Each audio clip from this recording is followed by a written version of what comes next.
Assalamualaikum warahmatullahi wabarakatuh. Perkenalkan, nama saya Fitri Novitasari. Ini saya akan menjelaskan materi pernyataan mengenai apa itu pernyataan, kalimat terbuka, dan kalimat tertutup. Perkenalkan, nama saya Yulistiawati akan menjelaskan materi tentang nilai kebenaran logika matematika.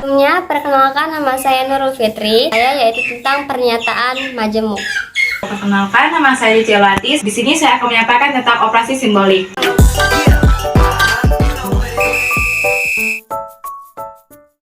Nah, apa sih ya pernyataan itu?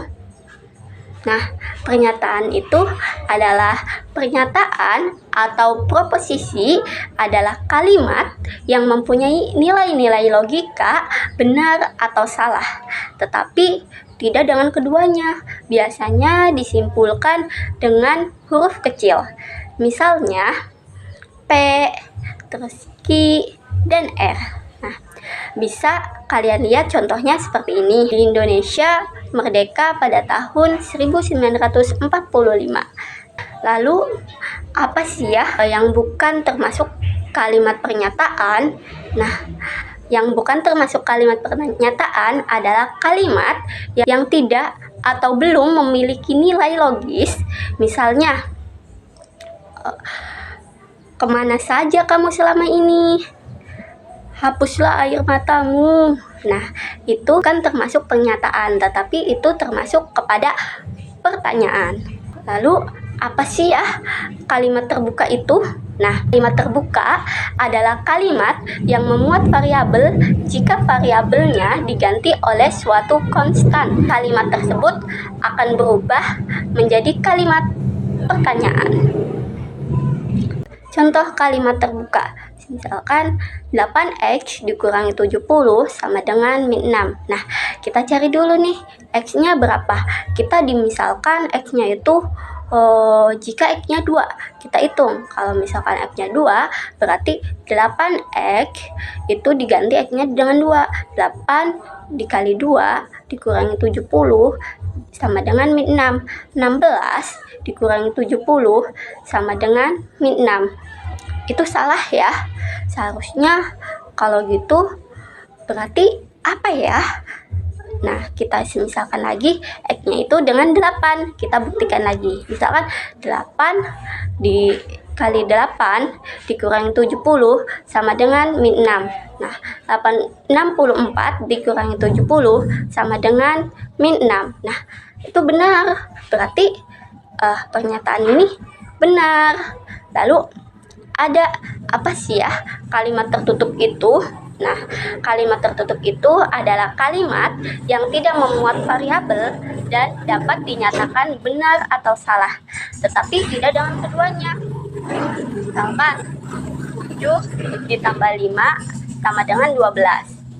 14 dikurangi 12 sama dengan 20. Itu salah. Materi selanjutnya akan disampaikan oleh rekan saya. Jelaskan materi tentang nilai kebenaran logika matematika. Jadi, apa sih nilai kebenaran itu? Nilai kebenaran dalam matematika adalah benar atau salah, bukan sekaligus kedua-duanya. Misalnya, 2 tambah 11 sama dengan 13. Ini sudah jelas bahwa nilai kebenarannya adalah benar. Operasi logika matematika. Di sini terdapat konjungsi. Konjungsi dilambangkan seperti huruf V terbalik. Di sini ada B, konjungsi B sama dengan B, selainnya S sama dengan dan. Kemudian disjungsi dilambangkan seperti huruf V. S, disjungsi S tambah S selainnya B sama dengan atau. Di sini ada implikasi. Nah, implikasi dilambangkan seperti panah. B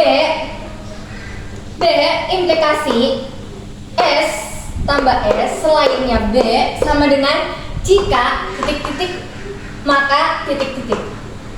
Bimplikasi. Bimplikasi dilambangkan seperti ini. B, bimplikasi B sama dengan S, bimplikasi S. Selainnya S sama dengan jika hanya jika. Kemudian ada negasi. Dilambangkan seperti ini. Jika P sama dengan B, maka negasi P sama dengan S. Lanjut, di sini ada contoh menentukan nilai kebenaran dan proposisi. Nah, ini tabelnya ya, teman-teman. Ini tabel dari nilai kebenaran. Yang pertama ada PQ. Di sini ada B, S, B, S. Kemudian dalam kurung P konjungsi Q sama dengan negasi P. Di sini ada B, S, B, S, B, S, B,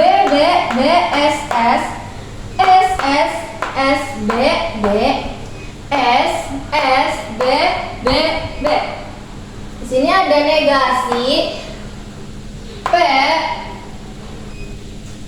disjungsi Q, N, negasi Q. Di sini ada S, B, S, B, S, B, B.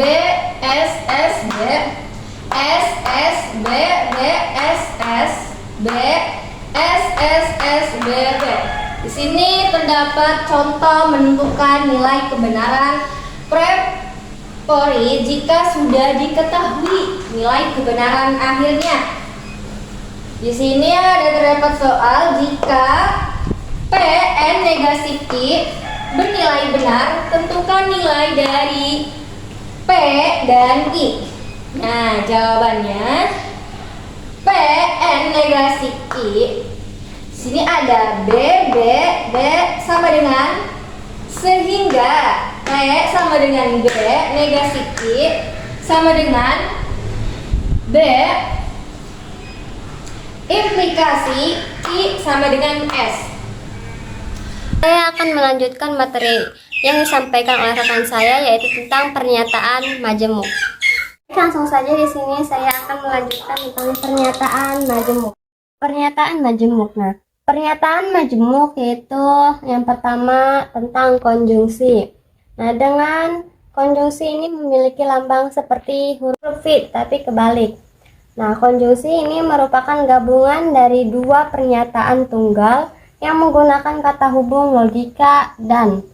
Nah, sifat konjungsi yaitu jika P dan Q keduanya bernilai benar, maka P dan Q bernilai benar. Nah, bisa dilihat dari tabel kebenarannya. Jika P benar, Q benar menghasilkan benar. Jika P benar, Q salah menghasilkan salah. Jika P salah, Q benar menghasilkan salah. Dan jika P dan Q salah, menghasilkan salah. Lanjut yang kedua yaitu tentang disjungsi. Nah, disjungsi itu dilambangkan seperti huruf V ya guys. Jadi disjungsi itu memiliki dua macam. Yang pertama disjungsi inklusif dan yang kedua yaitu disjungsi eksklusif. Nah, yang pertama kita membahas tentang disjungsi inklusif terlebih dahulu. Nah, disjungsi inklusif yaitu gabungan dari dua pernyataan tunggal yang menggunakan kata hubung logika atau bisa disebut juga seperti ini lambangnya ya. Nah, sifat disjungsi inklusif. Jika P atau Q keduanya bernilai salah, maka P atau Q salah. Berarti jika kedua antara P dan Q bernilai salah, maka akan menghasilkan nilai salah. Bisa dilihat dari tabel kebenarannya. Jika P benar, Q benar menghasilkan benar. Jika P benar, Q salah menghasilkan benar. Jika P salah, Q benar menghasilkan benar. Jika P dan Q salah menghasilkan salah. Nah, yang kedua yaitu disjungsi eksklusif. Nah, disjungsi eksklusif merupakan gabungan dari dua buah pernyataan tunggal yang menggunakan kata hubung logika atau. Nah, jadi sama saja dengan pengertian disjungsi pada umumnya. Nah, sifat disjungsi eksklusif yaitu jika P atau Q salah satu bernilai benar, maka P atau Q bernilai benar. Nah, berarti jika salah satunya bernilai benar, maka akan menghasilkan benar. Jika semuanya salah, akan menghasilkan salah. Nah, bisa dilihat dari tabel kebenarannya. Jika P benar, Q salah, menghasilkan benar. Jika P salah, Q benar, menghasilkan benar. Jika di antara P dan Q bernilai benar, maka menghasilkan salah. Jika P salah dan Q salah, menghasilkan salah. Nah, itu terlihat dari sifat disjungsi. Nah, yang mempunyai bahwa jika salah satunya bernilai benar ataupun salah, maka dia akan menghasilkan nilai kebenaran. Nah, jika dalam sebuah soal di saat kita ulangan, di saat kita mengerjakan apapun itu, jikalau tidak diberikan keterangan, maka disjungsi tersebut ialah merupakan disjungsi inklusif. Yang ketiga yaitu implikasi. Nah, implikasi ini mempunyai lambang seperti ini ya guys ya, seperti ini. Nah, jadi implikasi itu merupakan gabungan dari dua buah pernyataan tunggal yang menggunakan kata hubung logika jika titik-titik maka titik-titik. Nah, sifat implikasi yaitu jika P implikasi Q bernilai salah jika P bernilai benar dan Q bernilai salah. Jadi jika salah satu bernilai salah ataupun benar itu menghasilkan salah dan benar. Nah, lihat dari tabel kebenarannya. Jika P benar, Q benar menghasilkan benar. Jika P benar dan Q salah menghasilkan salah. Jika P salah, Q benar menghasilkan benar. Jika P dan Q salah menghasilkan benar. Bisa dilihat di sini, P yaitu merupakan syarat cukup, sedangkan Q merupakan syarat perlu. Nah, yang terakhir yaitu tentang biimplikasi. Biimplikasi di sini mempunyai lambang seperti ini. Nah, biimplikasi ini merupakan gabungan dari dua buah pernyataan tunggal yang menggunakan kata hubung logika jika titik-titik dan hanya jika titik-titik. Nah, sifat biimplikasi yaitu jika P biimplikasi Q bernilai benar, jika P dan Q memiliki nilai kebenaran yang sama. Nah, berarti jika P implikasi Q memiliki kebenaran yang sama, yaitu menghasilkan nilai yang sama. Bisa dilihat dari tabel kebenarannya. Jika P benar, Q benar menghasilkan benar. Jika P benar dan Q salah menghasilkan salah. Jika P salah, Q salah, Q benar menghasilkan salah. Jika P salah, Q salah menghasilkan benar. Di sini saya akan melanjutkan materi yang sebelumnya teman-teman saya sudah menyampaikan. Di sini saya akan menyampaikan tentang operasi simbolik. Nah, buat teman-teman yang belum tahu tentang operasi simbolik itu apa, mari kita belajar bersama. Dan yang sudah tahu, mari kita belajar lagi. Nah, di sini ada operasi simbolik. Operasi simbolik adalah operasi matematika yang dilakukan pada simbol-simbol. Operasi simbolik yang paling umum adalah operasi aritmatika, yaitu penjumlahan, pengurangan, perkalian, dan pembagian. Nah, di sini juga ada simbol-simbol operasi aritmatika adalah sebagai berikut. Penjumlahan dilambangkan dengan plus, pengurangan dilambangkan dengan min, perkalian dilambangkan dengan X atau bintang, pembagian dilambangkan dengan titik 2 atau garis miring. Nah, teman-teman juga harus tahu operasi simbolik ada di operasi aritmatika juga ada peraturannya. Aturannya ada 3, diantaranya yang pertama, operasi dilakukan dari kiri ke kanan. Yang kedua, operasi perkalian dan pembagian dilakukan terlebih dahulu. Yang ketiga, operasi penjumlahan dan pengurangan dilakukan kemudian. Nah, buat contohnya adalah operasi simbolik sebagai berikut. Diantaranya 1, 2 ditambah 3 sama dengan 5. Nah, tambah ini adalah dilambangkan sebagai penjumlahan. Jadi hasilnya 2 ditambah 3 adalah 5.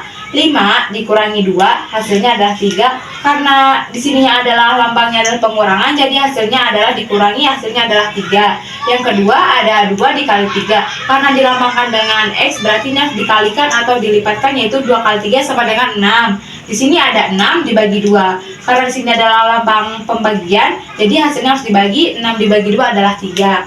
Nah, teman-teman juga harus tahu operasi simbolik juga dapat digunakan untuk menyelesaikan persamaan. Misalnya persamaan saya berikut, X tambah 2 sama dengan 5. Untuk menyelesaikan persamaan ini, kita dapat melakukan operasi pengurangan pada kedua sisi persamaan. Contohnya, X tambah 2 dikurangi 2 sama dengan 5 dikurangi 2. Nah, bagaimana yang di sini bisa 5? Nah, berarti X tambah 2 sama dengan 5 dikurangi 2, X-nya adalah 3. Jadi nilai X adalah 3. Operasi simbolik dapat digunakan untuk berbagai keperluan seperti dalam perhitungan matematika, pemrograman komputer, dan pemecahan masalah.